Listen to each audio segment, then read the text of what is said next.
Dis maman, ce n'est pas ton temps. Vous y mettez tout. C'est le temps de Dieu. Voilà. Parce que ma relation avec Dieu dépasse ma relation avec ma famille. Parce que dans la hiérarchie, la hiérarchie c'est ceci. Dieu, famille, Église. C'est-à-dire, je dois d'abord avoir une bonne relation avec Dieu, avoir aussi une bonne relation avec ma famille et une bonne relation avec l'Église. Et cela doit être respecté. Dieu, donc au commencement, Dieu. Dieu d'abord. Donc si je me consacre dans une affaire que j'ai avec Dieu, même si on vient, mais non, voilà, non. D'abord je termine ce que j'ai à faire. Parce que c'est un engagement. C'est un engagement. Donc je dois faire mieux avec Dieu par rapport à ce que je fais avec les hommes. Voilà. Je me concentrer sur l'œuvre de Dieu. Et si par exemple on m'appelle pour prêcher dans une église quelconque, je dois me consacrer d'abord à Dieu. Je dois me concentrer sur la matière, le sujet qu'on m'a donné. Je prie, je lis la Bible pour que lorsque j'irai quelque part, que je donne le meilleur de moi-même. Et non pas devenir professionnel, comment dirais-je, expérimenté dans la prédication. Moi, même quand on m'appelle, j'ai tout. Ouais, j'arrive, je prêche. Non, c'est pas comme ça. Il faut quand même prendre le temps. Même quand je dois préparer mon offrande, je dois payer ma dîme. Donc, tout ce que je fais là, je le fais d'une manière concentrée. Parce que c'est pour Dieu. Et on sent que il y a une certaine préparation dans ce qu'on fait pour Dieu. Oui. Et même... ça réussit toujours. Oui. Tout ce qu'on prépare. Tout ce qu'on prépare. Tout ce qu'on fait avec concentration et consécration pour Dieu, ça ne peut que réussir. Et cet aspect-là, cet aspect des choses, pasteur, de nos jours, c'est un aspect très important. Ouais. Et nous voyons que, tel que vous avez toujours dit, en tant qu'ex-sataniste, vous sentez que ces gens-là, lorsqu'ils font les choses, sont une certaine concentration. Mais oui. Mais chez les chrétiens, on sent qu'il y a une certaine légèreté. Ils font des choses avec légèreté, sans toutefois y mettre beaucoup d'énergie. C'est ça. Là, c'était le 5e point. Ouais. Alors, le 6e point. Pas de concentration. C'est le 6e point. Le 7e point, c'est manque. Donc, pas de culte personnel. Des cultes personnels chaque jour. Pas de culte personnel. Donc, la prière non. personnelle. En fait, je dois rendre un culte à Dieu. Moi-même, d'abord. Quand je me réveille le matin, je dois préparer ma journée avec Dieu. Je dois rendre un culte à Dieu. Je me concentre là. Je n'ai pas besoin que quelqu'un vienne m'instruire. Là, quand je suis seul, je suis moi-même le pasteur, je suis moi-même, donc je suis là. Donc, je me dis, je fais un culte à Dieu. Je prépare et je suis devant mon Créateur. Je lui présente ma journée. Je présente tout. Donc, j'abandonne tout entre les mains du Seigneur. Je suis sûr. Même si je ne suis pas, ma maison n'est pas près de l'église. Il y a une longue distance. Je ne sais pas me rendre à l'église pour le culte matinal, mais je peux le faire chez moi. Culte personnel, il y a des gens, même en famille, il n'y a pas de culte en famille. Papa, maman et les enfants. Mais vous pouvez faire un culte à Dieu, mais il y a des gens qui ne le font pas. C'est seulement moindre pépin. Allô, pasteur, vous êtes où? Pasteur, il y a ceci. Pasteur, il y a cela. Mais tu vas appeler un jour, il n'y aura pas de connexion, il n'y aura pas de réseau. Mais alors, ça sera comment?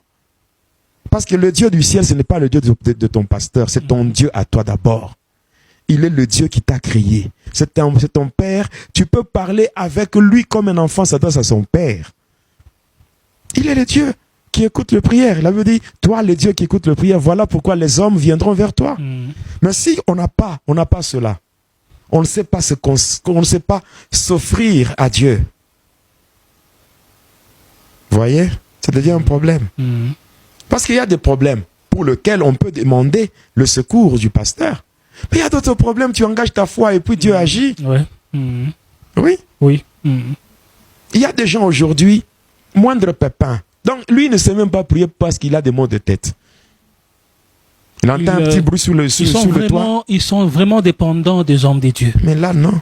À ce moment-là, la religion devient une drogue. Ça devient une drogue. C'est-à-dire que tu deviens Accro. Oui, tu deviens dépendant. Ouais. N'est-ce pas? Or, la vie chrétienne, c'est pas comme ça. Il faut vraiment savoir rendre un culte personnel chaque jour. En fait, à Dieu. Même cette vie de prière-là, tu peux aller, par exemple, dans un pays où un pays qui est hostile par rapport à l'évangile.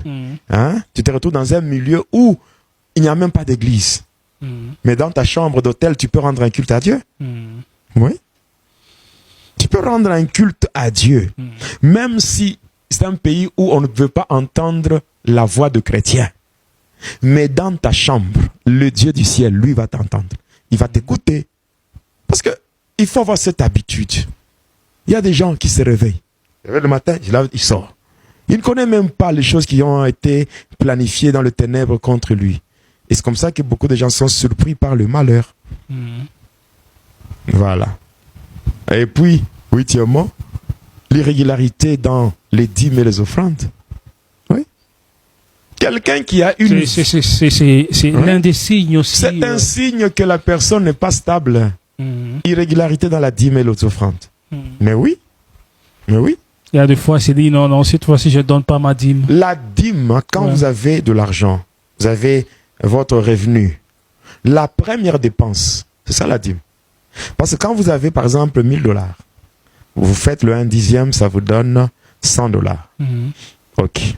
Et que vous allez, vous faites vos dépenses, toutes vos courses, et à la fin, vous dites non, maintenant, les 100 $, c'est ça la dîme. Ça, c'est pas la dîme. C'est pas la dîme. La dîme, c'est que dès que vous avez vos 1000 $, vous prenez d'abord 100 $, vous mettez à côté. Donc, il faut... C'est la première dépense. Donc la première dépense. Ah, la première dépense. Oui, c'est ça. Okay. C'est ça, vous prenez, ça veut dire, c'est la part de qui? La part de Dieu. Au commencement? Dieu. Alors, c'est ça la dîme. Bon, vous mettez d'abord ça de côté, en fait, et après... L'argent est là. On s'est dit que non, j'ai 1000 $, je paye d'abord le truc là. Et... Non. Même si vous êtes en route, vous dites non, avant d'arriver à la maison, je vais payer ceci. Donc, dès que vous recevez votre salaire, bien votre revenu, là où vous êtes, vous n'avez pas encore commencé à faire quoi que ce soit comme dépense. Si c'est 1000 $, vous enlevez déjà les 100 $, enlevez 100, vous mettez à part. Dit ça, c'est ma dîme. Okay. N'est-ce pas? Et le 900 $ qui reste, vous faites ce que vous avez à faire.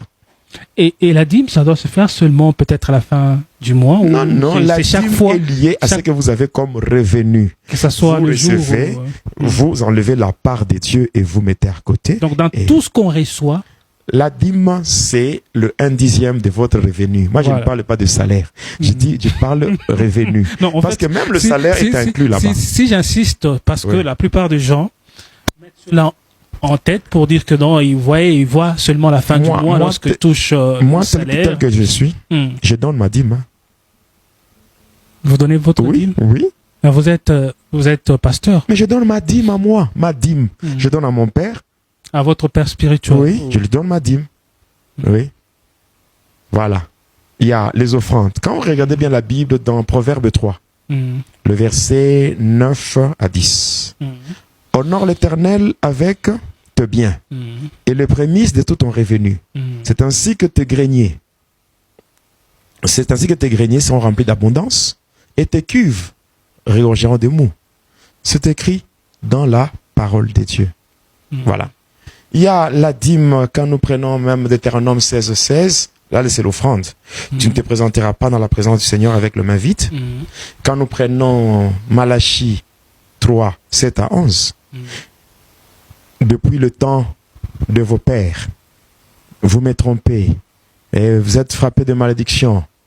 Voilà, encore vous nous trompez dans les dîmes, dans les offrandes. Revenez à moi, je reviendrai vers vous.